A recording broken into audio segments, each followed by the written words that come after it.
A three-part romantic emotional story. Some moments split your life into before and after. For Sarah Mitchell, that moment came on an ordinary Tuesday afternoon in Boston's North End, when strawberry ice cream splattered across hot pavement, gunshots shattered the summer air, and a pair of chocolate-brown eyes looked up at her with the kind of trust that would change everything. The truth is, we never see it coming. The moment that will rewrite our destiny doesn't announce itself with trumpets or warning signs. It arrives disguised as an ordinary day, wearing the face of a stranger, wrapped in chaos we never asked for. And by the time we realize what's happening, it's already too late to turn back. This is a story about protection. About sacrifice.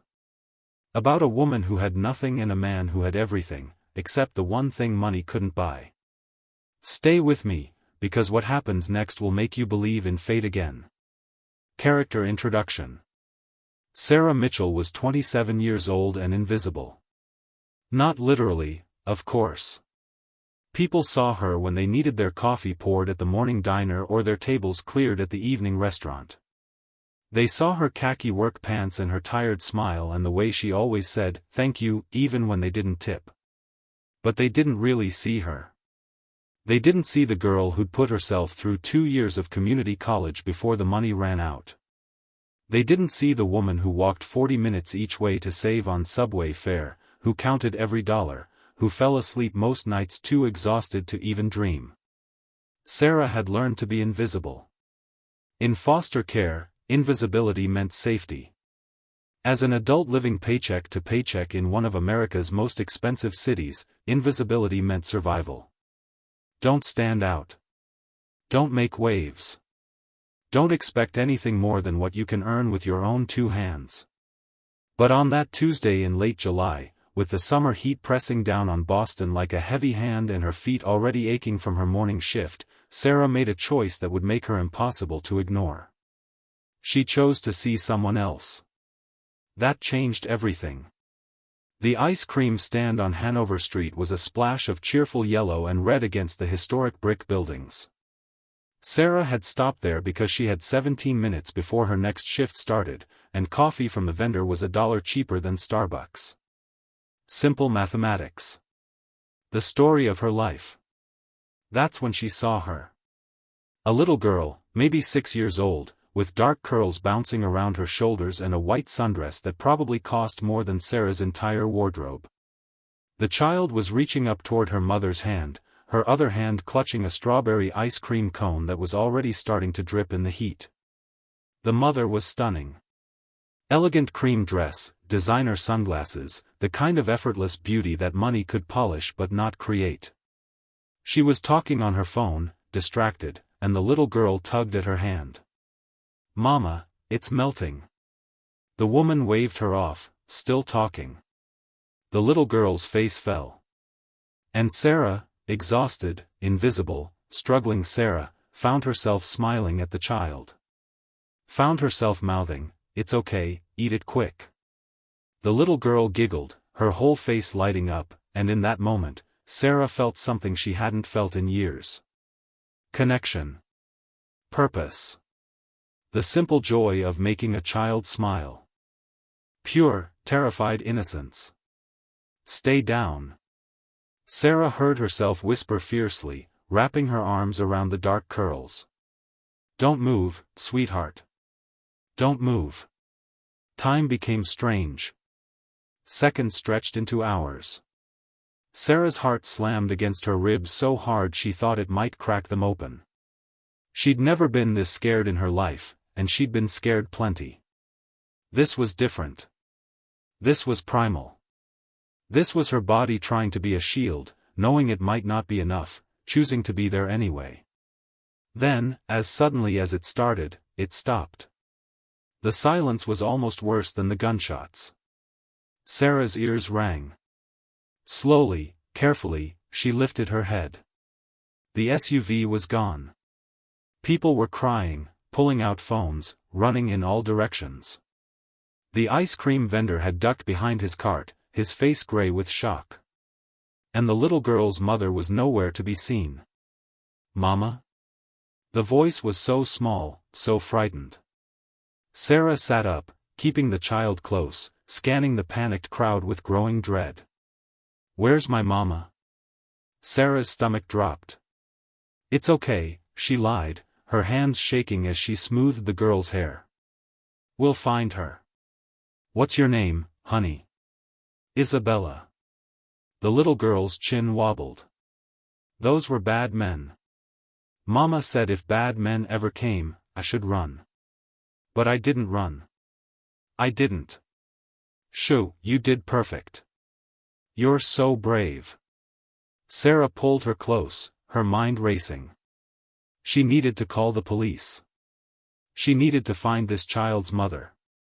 She needed to. "Isabella." The roar came from behind them, deep and commanding, edged with something that made Sarah's blood run cold. She turned, still kneeling, still shielding the little girl.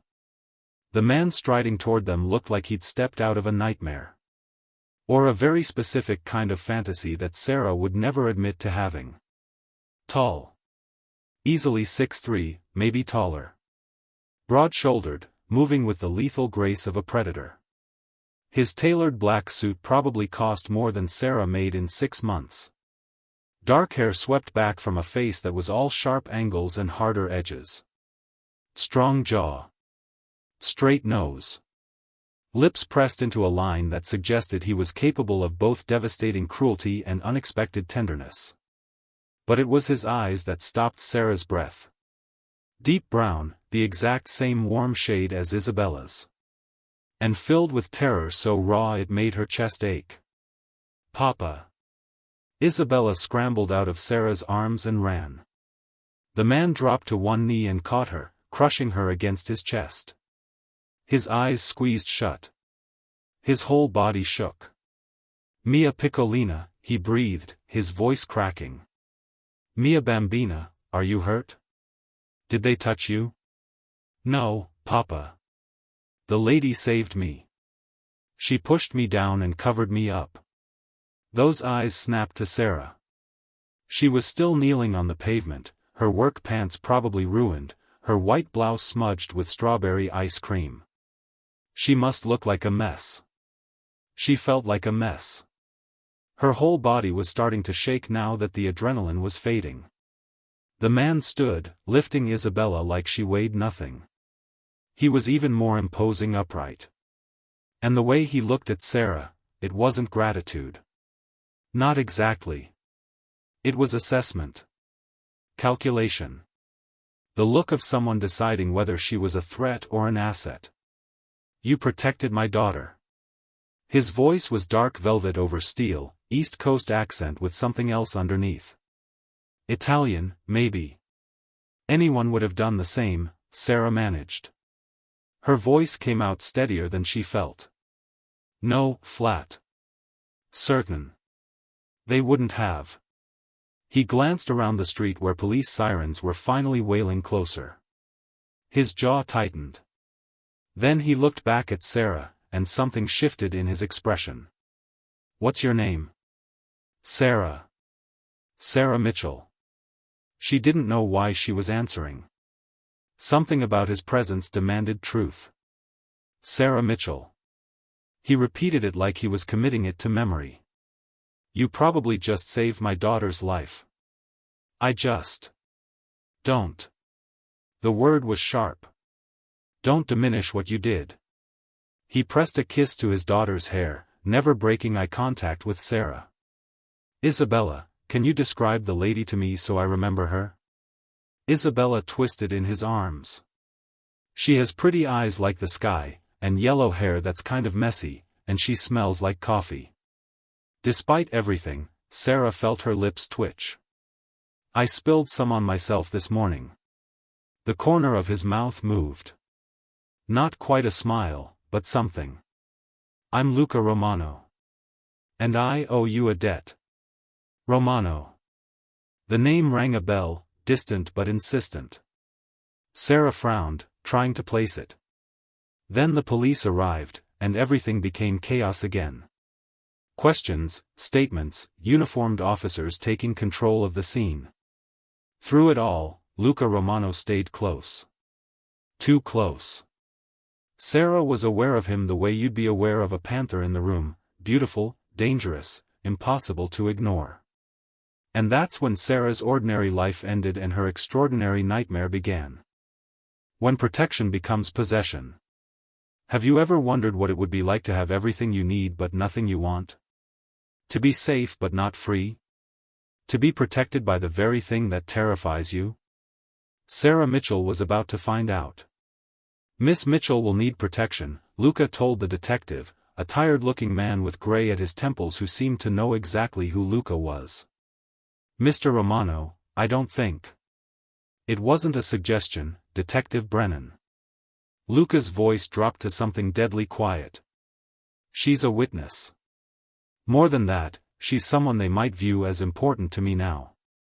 You know what that means. The detective's face went carefully blank. We can offer protective custody. Your protective custody is garbage, and we both know it. Luca shifted Isabella higher on his hip. The little girl had her face buried in his neck, crying in quiet, hiccuping sobs. I'll handle it. Sir, I really can't allow. Can't allow? Luca's laugh was bitter. Detective, when have you ever been able to stop me from doing anything? Excuse me, Sarah found her voice, but what are you talking about? I don't need protection. I just need to get to work. Both men looked at her like she'd grown a second head. Miss Mitchell, Detective Brennan said carefully, do you know who Luca Romano is? The way he said it made Sarah's stomach drop. Should I? Luca made a sound that might have been amusement under different circumstances. Innocent, he murmured. Completely innocent. He looked at the detective. We're done here. Send any further questions through my lawyer. Mr. Romano. I said we're done. Luca turned to Sarah, and the intensity of his focus stole her breath. You're coming with me. I absolutely am not. Sarah took a step back. I don't know what's going on here, but I have to get to work. My shift starts in 20 minutes. Mrs. Chen will understand when you don't show up. Luca closed the distance between them in one fluid stride. Because you won't be going back to that diner. Not today. Not until this is handled. You can't just. Can't I? He raised an eyebrow. Then he said something that made Sarah's blood run cold. Sarah Mitchell, 27 years old, working 2 jobs to make rent on a studio apartment in South Boston. You walk to work because you can't afford the tea most days. You're one missed paycheck from eviction. How do you? I know everything I need to know. His voice softened just slightly. And right now, what I know is that you put yourself between my daughter and bullets without hesitation. That makes you either incredibly brave or incredibly foolish. Maybe both, Sarah whispered. Maybe.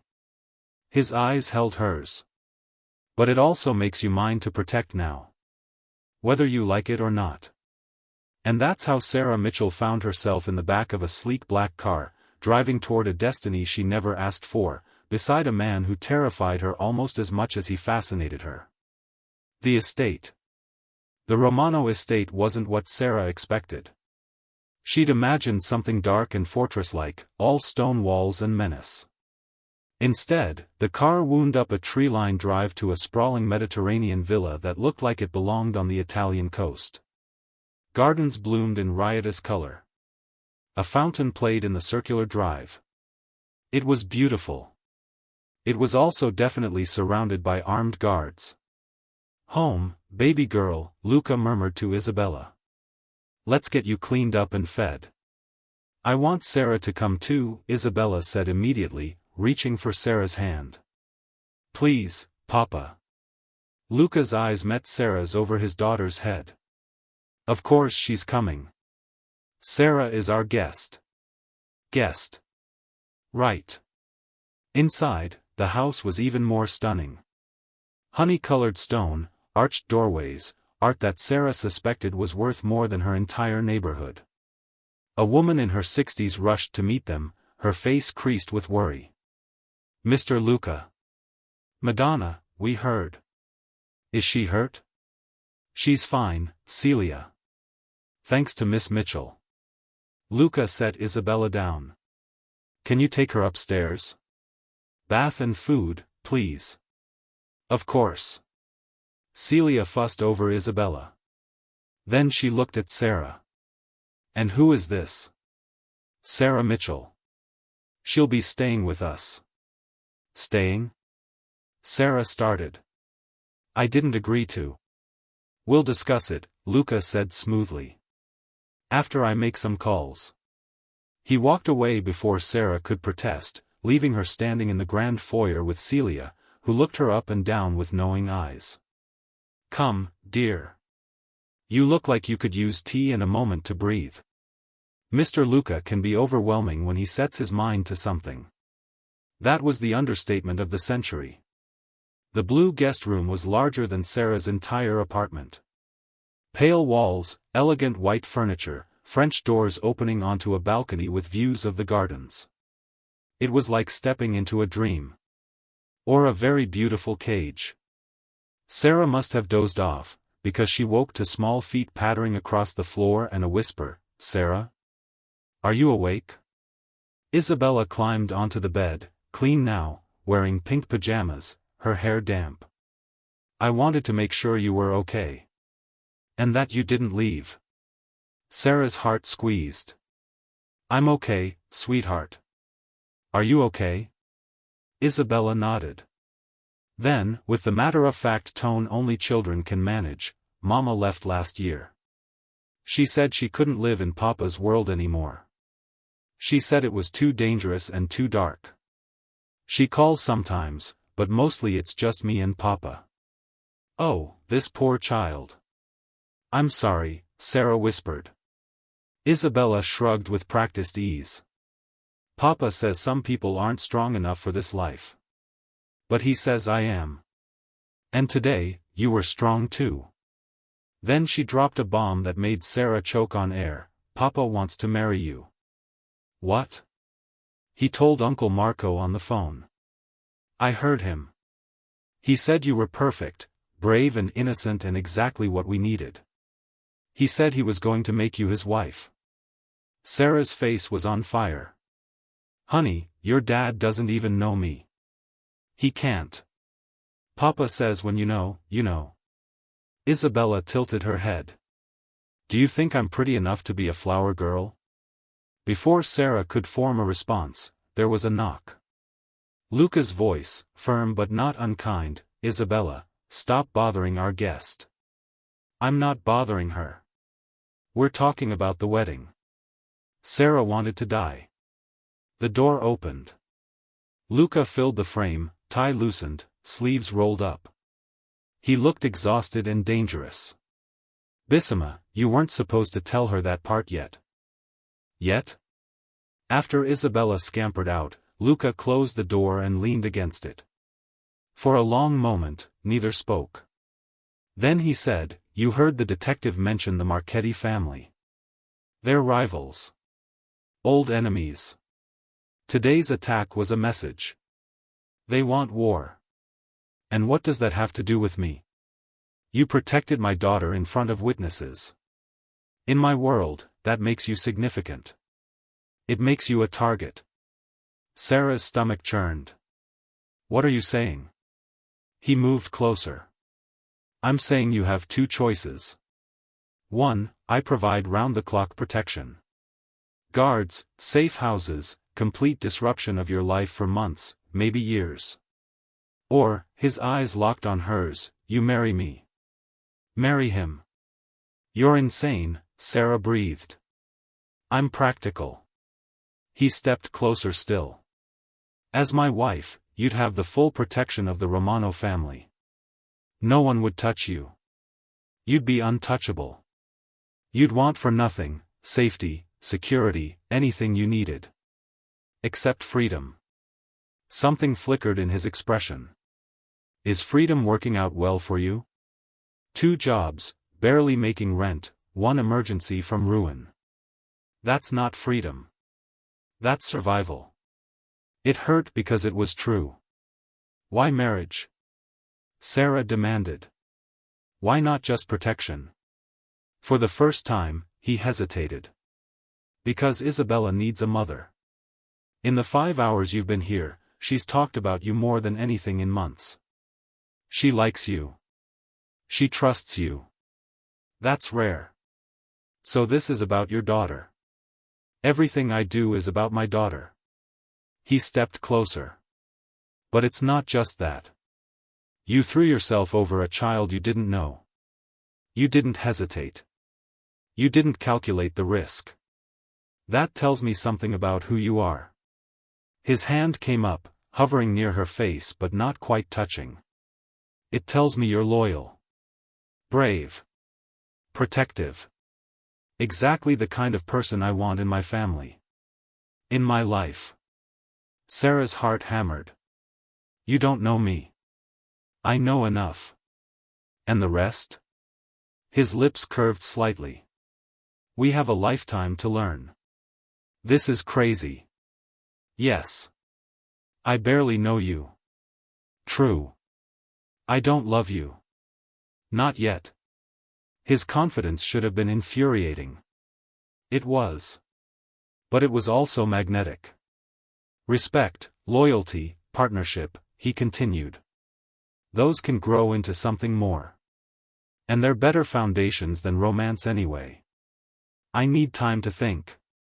You have until tomorrow morning.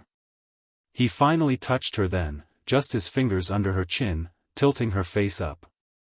But Sarah, think carefully. Because the Marchettis move fast. And I'd rather you were mine before they decide to make you theirs. The possessiveness should have terrified her. Instead, it sent heat racing through her veins. Sarah didn't sleep that night. She paced the blue room, watched the moon rise over the gardens, watched guards move in the darkness below. This was her life now if she stayed, protected, confined, claimed. But also safe. And there was Isabella. Sweet Isabella who'd already lost her mother, who looked at Sarah with such hope. Could she really walk away from that? Morning came. Sarah showered, dressed in the designer clothes Celia had left. Everything in this world was expensive and beautiful and dangerous. There was a knock. Isabella, still in pajamas, her hair wild. Did you decide? Are you going to marry Papa? Sarah knelt to her level. Can I tell you a secret? I'm scared. Really, really scared. Isabella threw her arms around Sarah's neck. It's okay to be scared. Papa says being brave means being scared and doing it anyway. That's what you did yesterday. Out of the mouths of babes. So will you? Please. Sarah looked into those trusting brown eyes and felt something click into place in her chest. Maybe this was insane. Maybe she was making the biggest mistake of her life. Or maybe, just maybe, this was exactly where she was supposed to be. There are moments in life when every fiber of your being screams at you to run, but your heart whispers, stay. This was Sarah's moment. She found Luca in his study, standing by the window with his back to the door. Even in stillness, he radiated power. The morning light caught the sharp line of his jaw, the tension in his shoulders. He looked like a man carrying the weight of empires. He knew she was there. She could tell by the way his body shifted slightly, the way his breathing changed. But he didn't turn. He was giving her space to speak. Or run. I'll do it, Sarah said quietly. Now he turned. His eyes searched her face with an intensity that made her skin warm. You'll marry me? Yes. The word came out steadier than she felt. But I have conditions. Something flickered in his expression. Surprise? Respect? I'm listening. Sarah took a breath. She'd spent all night thinking about this. First, I want to finish my education. You have money, I want to go back to school. Not because I need a career, but because I need to know I'm more than someone's wife. He nodded slowly. Done. What else? Second, I want honesty. I won't ask you about your business, but if there's danger coming for this family, I need to know. Don't protect me by keeping me in the dark. His jaw tightened, but he nodded again. Agreed. Third, her voice wavered slightly. This marriage might start as protection, as convenience. But I won't be a trophy or a possession. If we're doing this, I want a real partnership. Respect. A chance for something genuine. Luca crossed the room slowly, each step deliberate. He stopped close enough that she could feel the heat of him, smell his cologne, something dark and expensive and uniquely him. Sarah Mitchell, he said softly, you could never be just a trophy. And as for respect? His hand came up to cup her face, his thumb brushing her cheekbone. You threw yourself on top of my daughter during a shooting. You demanded conditions instead of just accepting. You're standing here, terrified, and doing it anyway. How could I not respect you? Her breath caught.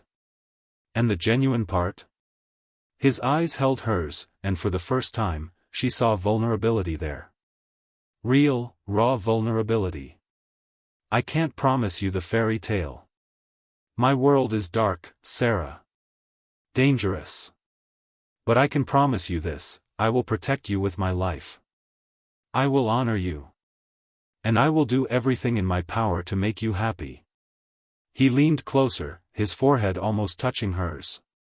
And if you give me the chance, if you let yourself trust me, I will spend every day proving that you made the right choice. Sarah's heart was thundering. This close, she could see the gold flecks in his brown eyes, the faint lines at the corners that spoke of stress and sleepless nights. This close, he wasn't a mafia boss or a dangerous man. He was just Luca. Isabella's father. A man asking her to take a leap of faith. Okay, she whispered. Okay? Okay, I'll marry you. I'll be your wife. I'll be Isabella's, her voice broke slightly.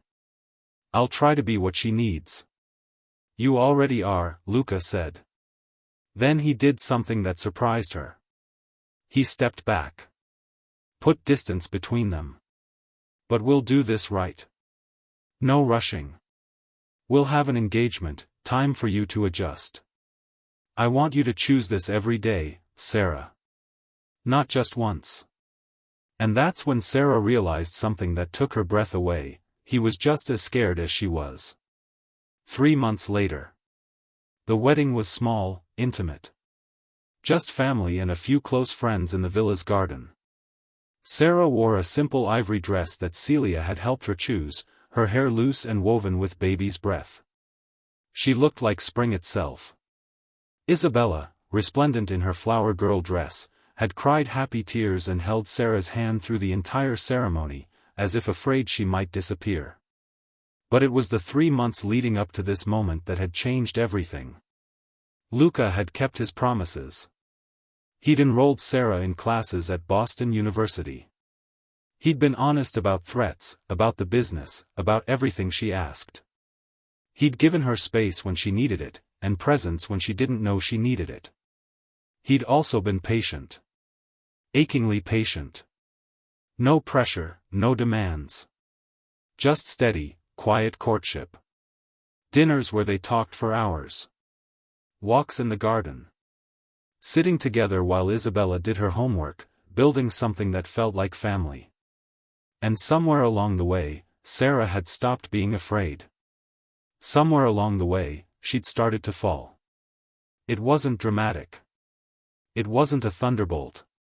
It was the quiet moments. The way Luca made sure her coffee was exactly how she liked it. The way he listened when she talked about her classes. The way he looked at her sometimes, like she was the answer to a question he'd been asking his whole life. It was the night she found him in Isabella's room at 2 a.m., sitting beside her bed because she'd had a nightmare, his hand holding hers, singing softly in Italian. It was the day she came home from class frustrated and overwhelmed, and he'd simply pulled her into his arms without a word, letting her breathe. It was every small kindness, every kept promise, every moment he chose her. Now, standing in the garden with the late afternoon sun turning everything golden, Sarah watched Luca slip the ring onto her finger. His hands were steady, but his eyes told her everything. When the officiant said, "You may kiss your bride," Luca cupped her face with both hands, his touch infinitely gentle.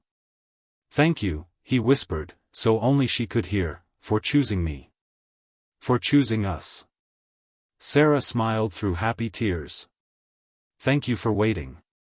For giving me time to see what was right in front of me." "What's that?" "Home." The kiss was soft and sweet and full of promise. When they pulled apart, Isabella was bouncing on her toes, clapping wildly. "Does this mean I can call you Mama now?" she asked hopefully. Sarah knelt down, heedless of her dress, and pulled the little girl into her arms. "If you want to, sweetheart. I would be honored." Isabella threw her arms around Sarah's neck. "I knew you were perfect. I knew it the moment you saved me." Luca watched them, his wife and his daughter, and felt something he hadn't felt in years. Peace. 1 year later. Sarah stood in the same spot where she'd first arrived at the villa, looking out at the gardens. But everything was different now. She'd finished her semester with honors. She was thinking about graduate school. She'd started a foundation to help at-risk youth, kids like she'd been. Luca had given her the resources, but the vision, the heart, that was all hers. Isabella called her Mama now without hesitation. They had art days and movie nights and the kind of comfortable rhythm that only comes from genuine love. And Luca. Strong arms wrapped around her from behind, pulling her back against a solid chest. Lips pressed to her temple. "What are you thinking about?" Luca murmured. Sarah leaned into him, into the safety and warmth she'd found in his embrace. "I was thinking about that day. The ice cream stand.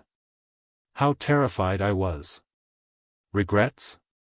She turned in his arms, looking up at the face she'd come to love more than she'd thought possible. The sharp angles had softened around her. The hard edges were still there, but she'd learned they protected something precious underneath. Not a single one. She reached up to touch his face. "I was invisible before you. I was surviving, not living. You and Isabella, you gave me purpose. Family. Love I never thought I'd have." Luca's hand covered hers. "You gave us the same, amore mio. I was existing.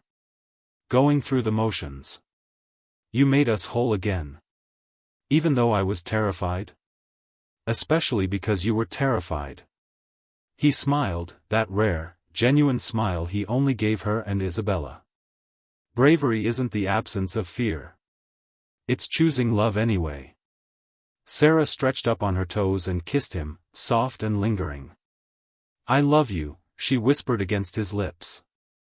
"I love you so much it scares me sometimes." "Good," he said, his voice rough with emotion. "Because I love you enough to make up for any fear. I love you enough for both of us." Inside the house, they could hear Isabella laughing, calling for them. Their daughter. Their miracle. Sarah took Luca's hand, lacing their fingers together. "Ready? With you?" He raised their joined hands, kissed her knuckles. "Always." They walked back toward the villa together, toward the light and laughter and love waiting inside. Sarah looked back once at the gardens, at the place where her old life ended and her new one began. Sometimes, she thought, the most terrifying choices lead to the most beautiful destinations. Sometimes, protection becomes love.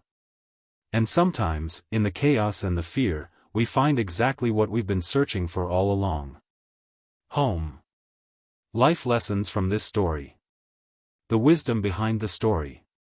True bravery means acting despite fear. Sarah wasn't fearless when she protected Isabella. She was terrified. But she acted anyway. Real courage isn't the absence of fear, it's the choice to do what's right even when every instinct tells you to run. Whether you're protecting someone you love, starting a new venture, or facing an uncertain future, remember, being afraid doesn't make you weak. It makes you human. Acting despite that fear makes you extraordinary. Sometimes the wrong-seeming path leads to the right destination. Marrying a stranger seemed insane. By conventional wisdom, Sarah should have run. But life rarely follows the script we write for it. Sometimes the unexpected detour becomes the main road. Sometimes the thing that scares us most is exactly what we need. Don't be so attached to your plan that you miss the miracle standing right in front of you. Protection can become love, but only with trust. Luca and Sarah's marriage started as a transaction, protection in exchange for companionship. But it became real because they chose to trust each other. They were honest. They were patient. They gave each other space to grow.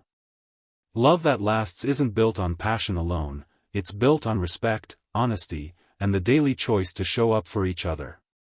Real love is a verb, not just a feeling. Your past doesn't define your future. Sarah came from nothing. Foster care, poverty, struggle. She could have stayed invisible forever, accepting that survival was the best she could hope for. Instead, one brave moment opened the door to a completely different life. Your circumstances don't have to be your destiny. You are not limited by where you started. The next choice you make could change everything. Children need to see real love, not perfect love. Isabella didn't need a fairy tale. She needed adults who showed up, who were honest, who chose each other every day. If you're a parent, remember, your kids don't need you to be perfect. They need you to be real. They need to see that love can grow, that people can change, that family is built through commitment, not just biology. Sometimes being saved means saving someone else first. Sarah was drowning in her own life until she threw herself in front of Isabella. In protecting that little girl, she saved herself. There's profound truth here. When we stop focusing solely on our own survival and start caring for others, we often find the purpose and connection we've been desperately seeking. Healing comes through service. Meaning comes through love. Real partnership requires vulnerability from both sides. Luca was powerful, dangerous, commanding. But he became truly strong when he admitted his fear, when he gave Sarah time, when he showed his daughter that real men can be gentle. Sarah was scared and uncertain, but she became truly brave when she voiced her conditions, when she demanded respect. The strongest relationships happen when both people are brave enough to be vulnerable. Home isn't a place, it's a feeling. Sarah spent years without a real home. Not because she didn't have an apartment, but because she didn't have belonging. Home came when she found people who saw her, valued her, chose her. It came when she stopped being invisible and started being essential. If you're searching for home, remember, it's not about the address. It's about finding the people who make you feel like you finally belong. A final thought. Life doesn't give us the story we expect. It gives us the story we need. Sarah didn't plan to throw herself in front of bullets. She didn't plan to marry a man she'd just met. She didn't plan any of it. But when the moment came, she chose love over fear. She chose bravery over safety. She chose to believe that sometimes, the most terrifying leap is the one that teaches you how to fly. What choice is waiting for you today? What fear is standing between you and your destiny? What would happen if you acted anyway? Maybe, just maybe, your beautiful disaster is waiting on the other side of your biggest fear. If this story touched your heart, please subscribe to our channel, leave a comment sharing your thoughts, and hit that notification bell so you never miss another beautiful story. Share this with someone who needs to hear it today. Thank you for being part of our community. With love and hope.